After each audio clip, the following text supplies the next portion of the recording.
धांधली का एहसास होने के बावजूद भी इस नाजायज सेटअप को क्यों तरजीह दी जा रही है? महमूद खान अचकजई का बरतानवी सफीर से दो टोक मुतालबा।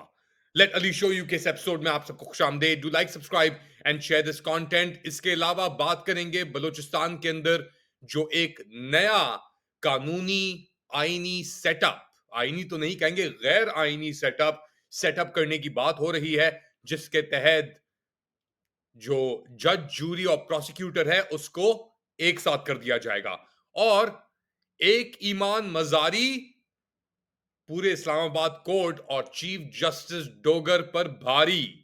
लेट अली शो यू के इस एपिसोड में आप सबको खुशामदेद। Do like, subscribe and share this content. बात शुरू करते हैं एक अहम मुलाकात।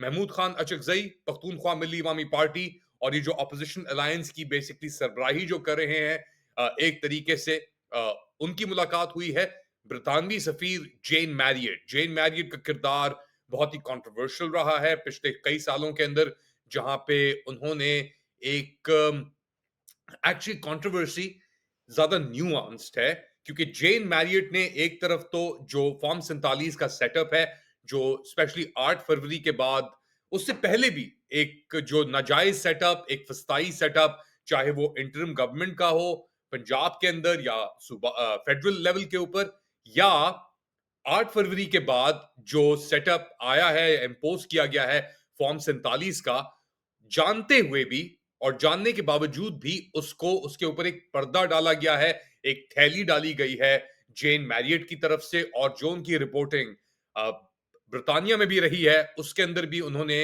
कोई एज सच इसके ऊपर बात बजाहिर तौर पे नहीं की। अब जेन मैरियट का किरदार कि वो बिहाइंड द सीन्स क्या बात कर रही थी, किससे बात कर रही थी, उसकी इतलात हमारे पास है।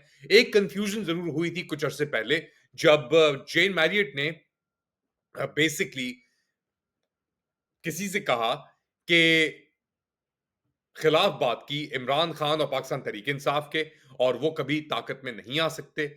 अब उसके बाद वो यहाँ पे मौजूद नहीं थी पाकिस्तान में, वो ब्रिटानिया गई, वहां पे भी उनकी डीलिंग्स हुई। मगर अब फाइनली आके उनकी पख्तूनख्वा मिली इमामी पार्टी के सरबरा महमूद खान अचकजई से जो मुलाकात हुई है, इसके अंदर महमूद खान अशरफजई ने उन्हें बताया कि आप जानने के बावजूद भी कि ये सेटअप नाजायज है, इसकी कोई साख नहीं है पाकिस्तान में, इसको आपने सपोर्ट किया। तो वो क्यों किया? अच्छा, ये तो अपना मुतालबा हुआ कि आपने क्यों सपोर्ट किया और आप इसको सपोर्ट क्यों करना चाह रही हैं। साथ साथ महमूद खान अचकजई ने उनसे ये भी बात की कि अभी हाल ही के अंदर एक अमरीकी कंपनी यूएसएमसीसी ने पाकिस्तान के साथ एक मेमोरेंडम ऑफ अंडरस्टैंडिंग साइन किया है मदनियात को निकालने के लिए।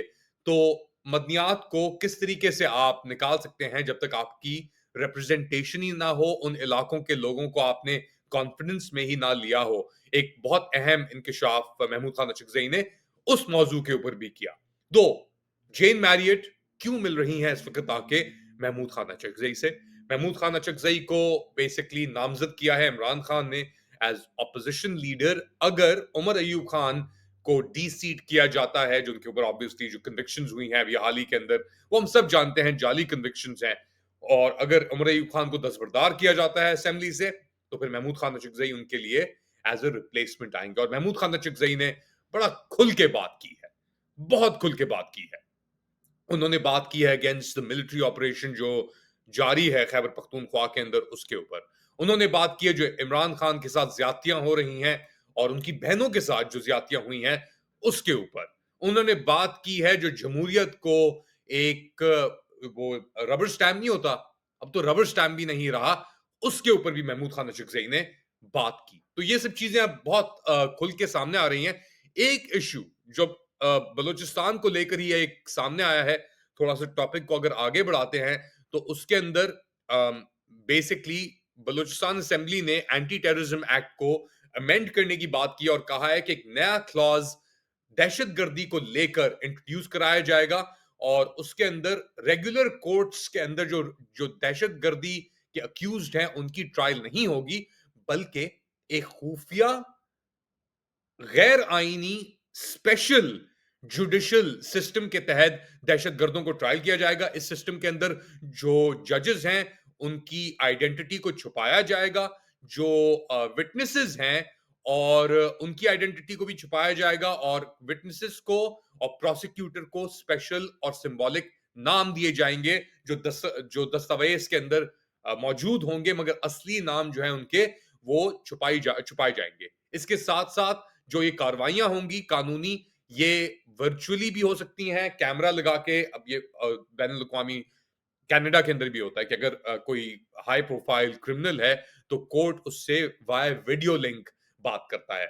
इमरान खान के साथ फॉर एग्जांपल वीडियो लिंक के तहत ये कार्रवाई हुई है, उनके केसेस की भी सुप्रीम कोर्ट के अंदर, क्योंकि उनको नहीं पेश किया करने की बेसिकली नहीं पेश किया गया। इमरान खान एक सियासी कैदी है, सही, उसकी हाई प्रोफाइल भी है। बलूचिस्तान के अंदर 2022 तक 6000 से ज्यादा लोग लापता थे।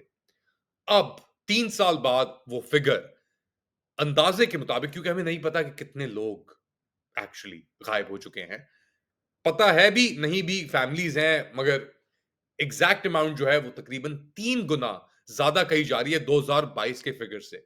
तो तकरीबन 18 से 20 हजार लोग इस वक्त डिसअपियर्ड हैं बलूचिस्तान के जो चुंगल है उसके अंदर। और अब ये जो नई basically Balochistan anti terrorism act 2026 की जो बातें की जा रही हैं, ये बुध के रोज प्रेजेंट की गई। पार्लियामेंट्री सेक्रेटरी जरीन मक्सी ने जो पीएमएलएन के, इमेजिन करें बलूचिस्तान के अंदर पीएमएलएन का बंदा पार्लियामेंट्री सेक्रेटरी है और ये इंट्रोड्यूस कर रहा है अमेंडमेंट्स जो बिल्कुल ही खत्म कर देंगी जुडिशियल ओवरव्यू को, जुडिशियल ओवरसाइट को बलूचिस्तान के अंदर।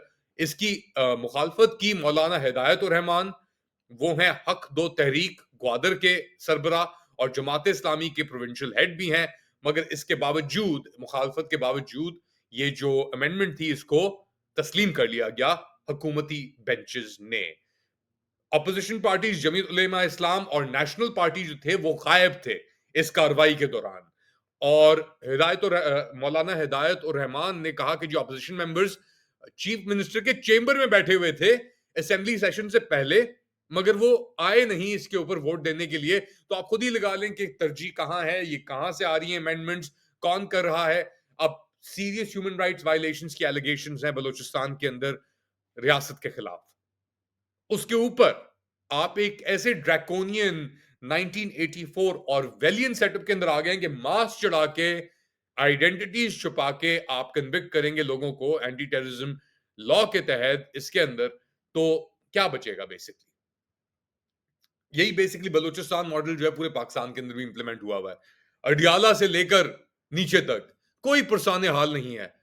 जाते जाते एक कमेंट है जो सरफराज बुख्ती ने कहा है और मौलाना हिदायत उर रहमान के ऑब्जेक्शंस को मुस्तरद करते हुए उन्होंने कहा कि ये जो कवानीन है ये किसी आम जुर्म के लिए नहीं है, किसी आम कत्ल के लिए नहीं है, ये दहशत गर्दों के लिए है। अब कौन डिसाइड कर रहा है कौन दहशत गर्द है बलूचिस्तान के अंदर और कौन नहीं? जो लोग डिसाइड कर रहे हैं उनके लिए बलूचिस्तान के अंदर जितने भी लोग हैं वो सब दहशतगर्द हैं, सॉरी टू से। क्योंकि जिस तरीके से बलूचियों को ट्रीट किया गया है, ये बलोच यकजहती कमेटी की जो इस्लामाबाद के अंदर औरतें आके बैठी हुई हैं, उनके मर्द पता नहीं कितने अरसे से गायब हैं, कोई पुरसाने हाल नहीं है, कोई अता पता नहीं है, वो है बेसिकली इसका टारगेट। तो यू कैन इमेजिन कि क्या माइंडसेट चल रहा है इस वक्त इस मुल्क के अंदर। वही माइंडसेट जो बलूचिस्तान के अंदर चल रहा है, वही माइंडसेट आप देख रहे हैं इस्लामाबाद हाई कोर्ट के अंदर, जहां पे लाहौर हाई कोर्ट का नंबर 15 जज को उठा के, जिसका नाम है सरदार मोहम्मद सरफराज दोगर, जो मिसोजिनिज्म, पता नहीं किन किन चीजों के ऊपर जब ये मुंह खोलता है बंदा तो इसकी असलियत सामने आ जाती है, वही माइंडसेट वो अप्लाई कर रहा है इस्लामाबाद हाई कोर्ट के अंदर, जो दहशत गर्दों के खिलाफ बलूचिस्तान के अंदर हो रहा है। और जो गुफ्तगू हुई है पिछले कुछ दिनों के ऊपर, वो बात गले पे आके पड़ गई है। मैं बात कर रहा हूं ईमान मजारी, बेसिकली लॉयर, बड़ी ही नडर और डटी हुई लॉयर हैं ये। और कुछ दिनों पहले खबरें आई कि जी इनके साथ बदतमीजी हुई, और वाकई में बदतमीजी हुई इनके साथ कोर्ट के अंदर के जस्टिस सरफराज अहमद दोगर ने कहा कि आप मुझे चीफ मार्शल लॉ एडमिनिस्ट्रेटर कहती हैं, डिक्टेटर कहती हैं, और इनके साथ बदतमीजी भी की। फिर कहा उनके मियाँ शौहर से इमाम अज़ारी के कि आप इनको सँभालें, इनको सँभालें। अब इमाम अज़ारी ने आके कहा है कि जी ये तो मेरी वर्क प्लेस हैरेसमेंट थी कि मेरी वर्क प्लेस में मुझे हरास किया गया। तो उसके जवाब के अंदर और ये इन लोगों की यही औकात है क्योंकि ये आ रहे हैं अपॉर्चुनिस्ट है ना ये बेसिकली। अपनी ज़िंदगी के अंदर जिस बंदे ने तसव्वुर नहीं किया कि वो चीफ जस्टिस दूर की बात कि वो हाई कोर्ट में घुस जाए। 15 नंबर का वो जज था लाहौर हाई कोर्ट के अंदर, उसको आप इस्लामाबाद हाई कोर्ट का चीफ जस्टिस तैनात कर दें क्योंकि आपने 26वीं आईनी तरमीम का के बाद ये तोहफे तो होने थे, इसकी पैदावार ऐसी तो होनी थी। अब प्रेशर पड़ने के बाद वो कहता है कि तो मेरी बेटी की तरह है। मसला इन लोगों का ये है कि जब इनको आईना दिखाया जाता है, तो ये बेटी, माँ, बहन बना लेते हैं। उन्हीं लोगों को, उन्हीं खवातीन को जिनकी ये तौहीन कर रहे होते हैं। और इसके ऊपर ये जो डीपली पैट्रियार्किकल एटीट्यूड है, ये इन साहब का, डोगर साहब का, इनको अभी ऐसे जजेस हैं पाकिस्तान के अंदर, आप इमेजिन करें, लेवल इन लोगों का देखें कि ये बंदा 25-30 लाख रुपए का पैकेज महीने का उठा रहा है। महीने का। यानी $10,000 ये महीने का उठा रहा है पैकेज। उठा के इसे वहां पे रखा गया है। इमाम मजारी ने ये बात की ना कि ये तो चीफ मार्शल लॉ एडमिनिस्ट्रेटर अपने आप को समझते हैं ये। उसके ऊपर आके इनकी सड़ गई। क्या आप मुझे किस तरह कह सकती हैं आप आमिर डिक्टेटर? चलो, जिस तरह मतीउल्लाह जान ने कहा कि कम से कम डोगर को ये तो हैगा कि डिक्टेटर जो है, आमिर जो है, चीफ मार्शल एडमिनिस्ट्रेटर जो है, वो एक गाली है। आप लोग क्या समझते हैं इस पूरे एपिसोड के बारे में? बताएं मुझे कमेंट सेक्शन के अंदर। Do like, subscribe and share this content. थोड़ी देर बाद दोबारा हाजिर होऊंगा, तब तक के लिए अल्लाह हाफिज।